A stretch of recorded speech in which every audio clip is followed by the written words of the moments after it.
Bonjour à tous, alors cette vidéo a pour but de vous expliquer le projet phare d'Usinecoin, à savoir Wetio, la blockchain africaine. Donc au préalable, il s'agit d'expliquer le plus simplement possible qu'est-ce que la blockchain. Qu'est-ce que la blockchain? Alors la blockchain, c'est une révolution technologique qui a vu le jour il y a maintenant plus de 10 ans. En 2008, suite à la crise financière, est née la première blockchain, le Bitcoin. Puisque le Bitcoin, c'est à la fois une crypto-monnaie, une monnaie numérique, et une technologie révolutionnaire qui est la blockchain. Alors c'est quoi la blockchain dont tout le monde parle et finalement peu de monde est capable d'expliquer ce que c'est concrètement. Alors pour vraiment vous expliquer les enjeux et en quoi ça consiste, vous devez vous représenter un espace sur les réseaux, totalement sécurisé et décentralisé. Sécurisé, ça veut dire que cet espace permet de créer de la valeur et de transférer de la valeur en totale sécurité. Donc détenir la valeur, la transférer en toute sécurité. Et décentralisé signifie tout simplement, aussi fou que ça puisse paraître, que cette blockchain n'appartient à personne. Elle n'appartient à personne et en plus, elle n'est localisée nulle part. Il n'y a pas d'endroit géographique qui loge la blockchain Bitcoin, par exemple, c'est-à-dire un data center, où on pourrait imaginer détruire ou attaquer ce data center et ainsi mettre à plat, détruire la blockchain Bitcoin. Non, ça n'existe pas. C'est ça, être décentralisé, c'est être à la fois partout et nulle part. Décentralisé. Vous comprenez à partir de là ce que ça veut dire. C'est donc bien indestructible. Sécurisé, ça veut dire effectivement que c'est un espace où la valeur pourra être créée et transférée, je le répète, de manière totalement sécurisée, grâce à des acteurs qui vont intervenir en permanence sur cet espace pour le maintenir et garantir la sécurité des informations qui sont créées et transférées. Ce métier, c'est celui de mineur. Donc le minage, vous en avez peut-être entendu parler, c'est un nouveau métier de gens qui vont être payés grâce à des commissions payées en crypto-monnaie, donc avec la crypto de référence sur une blockchain donnée. Par exemple, les mineurs intervenant sur la blockchain du Bitcoin vont être payés en Bitcoin. À chaque fois qu'une transaction va avoir lieu, la commission qui est payée va servir à rémunérer ces mineurs qui vont garantir la pleine sécurité de cette transaction à travers l'inscription sur des registres compilés et qui s'empilent et qui sont infalsifiables. C'est-à-dire qu'une fois qu'une information est inscrite sur les registres de la blockchain, les registres multiples, on ne peut pas modifier ne serait-ce qu'une virgule sur la blockchain. Si on doit rectifier une information, on est obligé d'écrire une nouvelle information. Celle qui a été inscrite au préalable ne peut en aucun cas être modifiée. Donc l'information qui est produite sur la blockchain est visible par tous, est inscrite pour l'éternité. Vous voyez qu'on touche presque à quelque chose qui est mystique. Alors en parlant de mystique, un détour historique, la blockchain initiale, la première blockchain créée est donc celle du Bitcoin, qui a été créée suite à la crise financière de 2008 par un nom. Tout ce qu'on a comme information, c'est un nom. Satoshi Nakamoto. On ne sait pas si c'est un pseudo ou un nom réel. On ne sait pas si c'est un individu ou une équipe. En fait, vous l'avez compris, on ne sait rien. Mais strictement rien. Vous imaginez? Extraordinaire. Et pourtant, cette blockchain existe. Et au moment où je parle, un Bitcoin vaut plus de 4500 $. Et à son origine, lorsqu'il a été créé, il valait quelques centimes. Alors, cette création de cette blockchain Bitcoin et donc de cette crypto Bitcoin a permis l'ubérisation de plusieurs métiers. Quels sont ces métiers? Les métiers de la banque centrale, puisque jusqu'à présent, les banques centrales avaient le monopole de la création monétaire.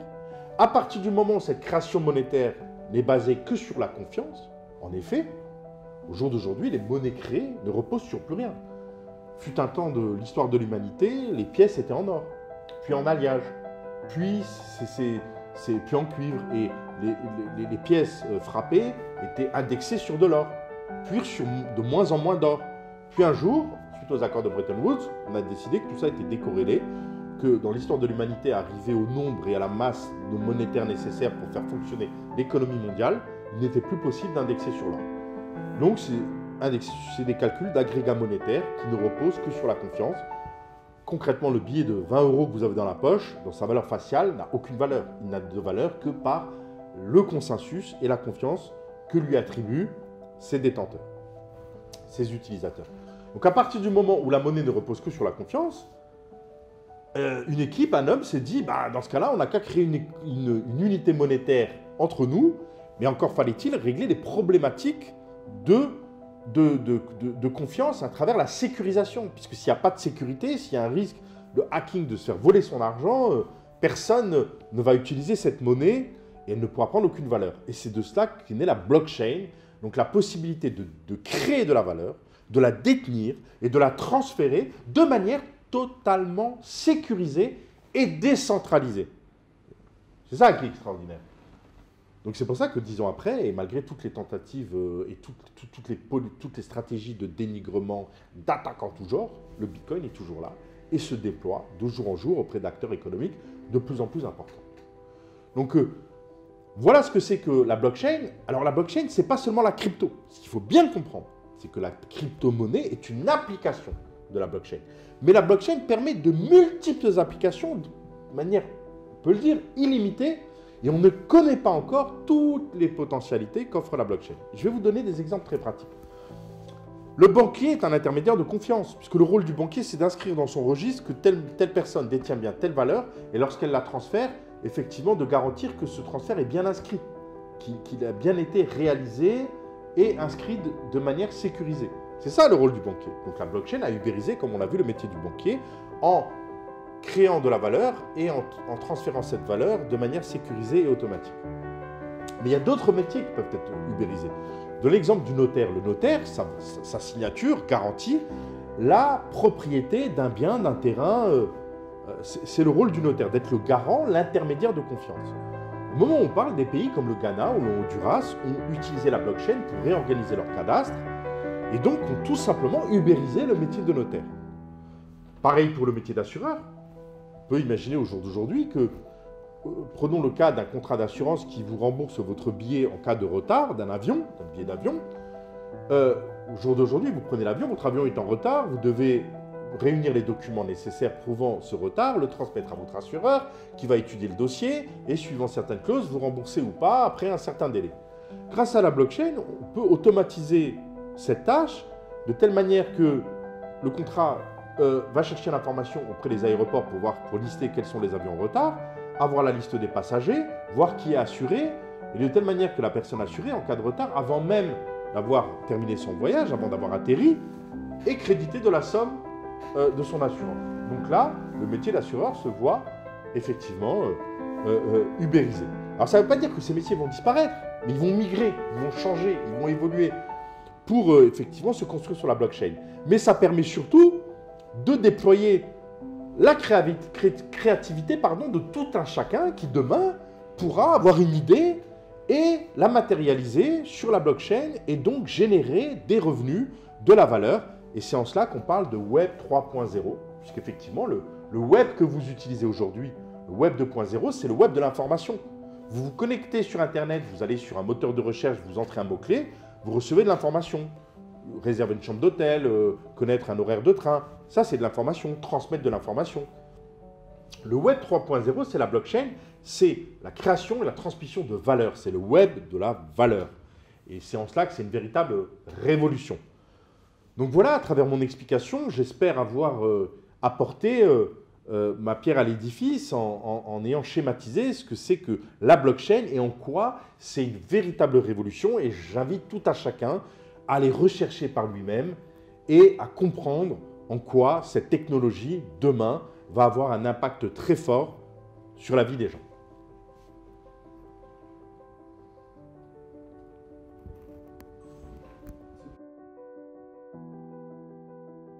Alors maintenant que j'ai explicité ce qu'est la blockchain, la technologie blockchain, je vais pouvoir détailler le projet Wetio.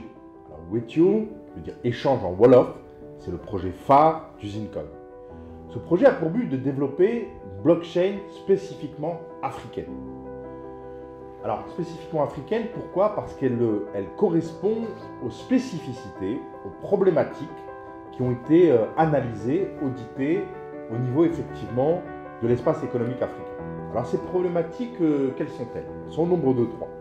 La première, c'est qu'on est dans un espace où les monnaies ne sont pas convertibles entre elles. Les monnaies convertibles, on les connaît, c'est les devises, ce qu'on appelle les devises classiques, l'euro, le dollar, le franc suisse, la livre sterling, entre autres. Aucune monnaie africaine, au moment où on parle, n'est convertible.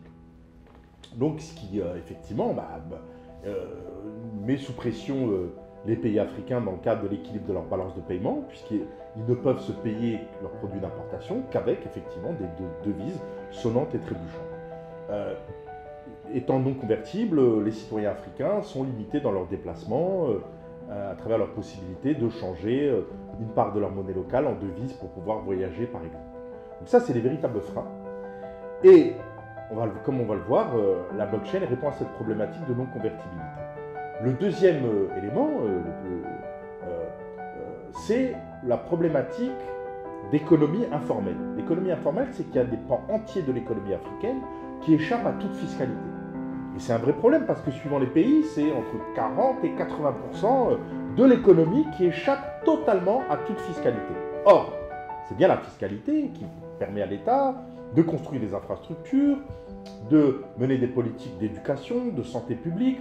Donc on est là en fait d'un défi majeur pour les États africains. Donc ça c'est une deuxième problématique. Une troisième problématique, c'est la pauvreté endémique, structurelle, qui existe encore malheureusement dans de nombreux endroits en Afrique. Et c'est un vrai problème parce que beaucoup de gens échappent totalement à la création de richesse, au processus de production. Énormément de gens encore ne sont pas, par exemple, bancarisés, donc ne participent pas au flux monétaire, l'argent étant une énergie nécessaire, et à partir de là sont mis au banc de l'économie, donc de la société. Donc voilà les 3 problèmes qui se posent de manière structurelle à l'Afrique. Alors en quoi Wethio est une des réponses à ces problématiques? Donc Wethio, c'est encore une fois une blockchain africaine.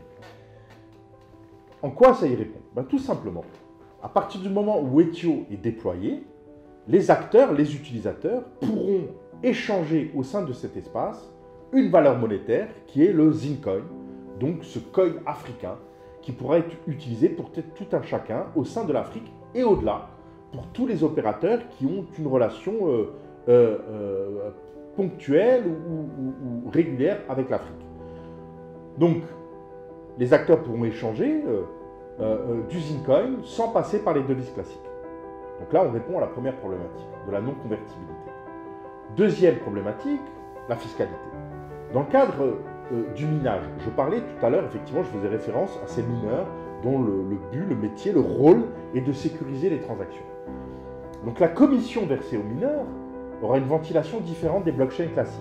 En effet, sur la blockchain Bitcoin ou Ethereum, 100% de la commission payée va aux mineurs. Dans la blockchain Wethio, c'est un peu différent, puisque 50% est versé aux mineurs, 25% ira directement dans les caisses des trésors publics des États africains.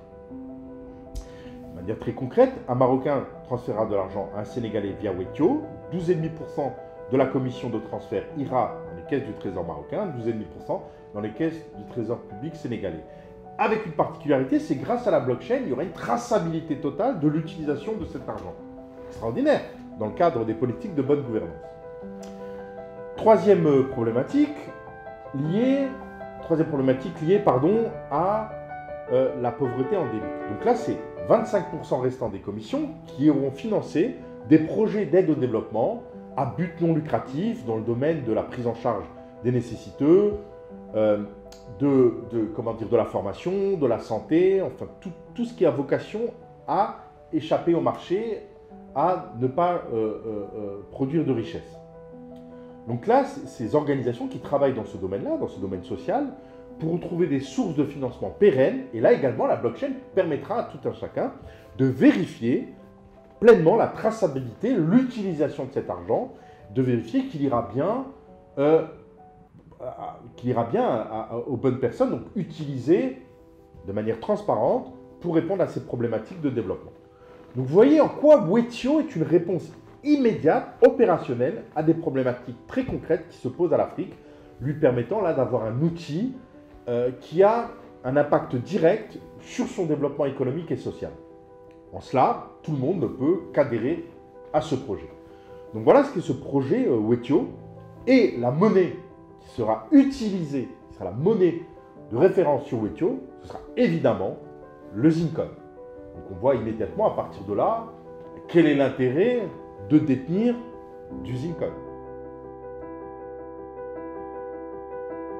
Donc les perspectives de revalorisation du Zincoin seront infinies.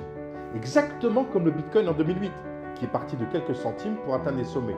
Ou un autre exemple avec l'Ethereum, qui est également un coin, qui a démarré en 2014 à quelques centimes, et au moment où on parle, est à plus de 130 $. Et je rappelle que l'Ethereum est monté à plus de 1500, à plus de 1500 $. Donc, pareil, parce que l'Ethereum est un coin qui évolue dans sa propre blockchain, ce qui va être le cas du Zincoin.